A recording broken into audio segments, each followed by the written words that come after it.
And Eric Burns, president of MediaMatters.org. Thanks for your time tonight. Thank you, Keith. Are you happy now? I mean, I can't believe you split up the Fox and the Tea Party romance. Well, Keith, I have no doubt that they're going to be back together tomorrow morning.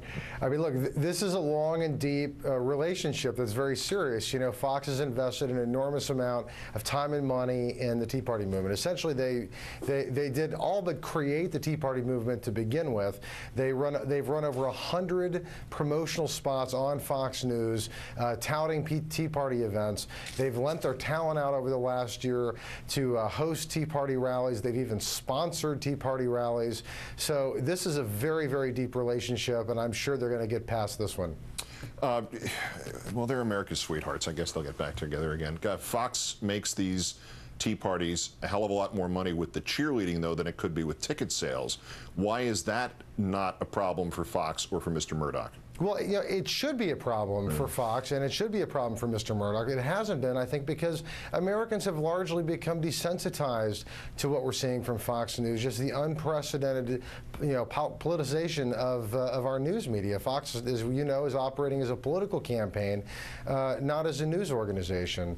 And so, you know, as you look at this, I think what's happening now is, in the wake of Murdoch's comments last week by my colleague Ari Rabenhoff, in the question put to Mr. Murdoch, there's been a lot more heat from the media on Fox and their relationship with the Tea Party. And Fox really needs to maintain this illusion of journalistic credibility to be able to continue to operate as a 24/7 political campaign that uses fear tactics, that deliberately lies to their viewers and to the American people. So for them, you know, I think it's an important business decision. That, and I think Hannity embarrassed the boss.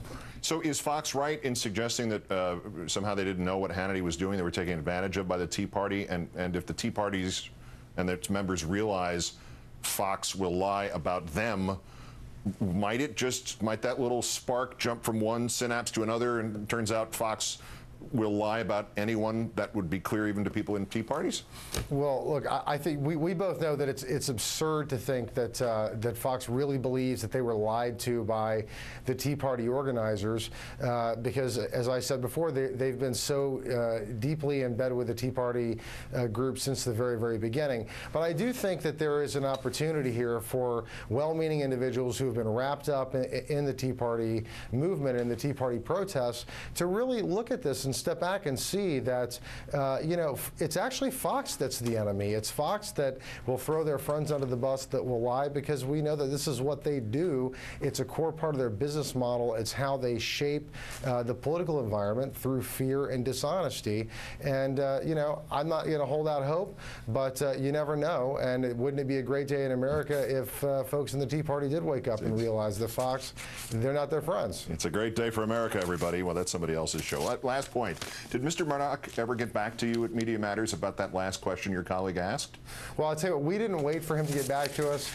We sent him a letter offering our help with the investigation. We even, Keith, actually conducted some of the investigation ourselves and sent them a packet of information highlighting Fox's long and deep involvement with the Tea Party movement. We faxed it to him. We emailed it to him. We sent it to him by courier. I don't think we've done carrier pigeon yet, but we have yet to get a response. I'm not holding my breath. But I will tell you this, Keith. I do think, since Fox is operating as a political operation, we all know that they're running the conservative movement and the Republican Party.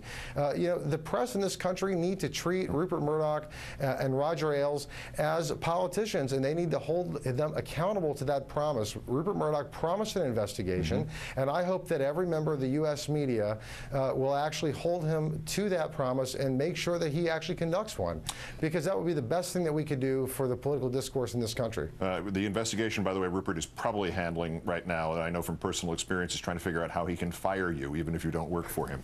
Eric Burns, the president of Media Matters, good luck with that. Great, thanks.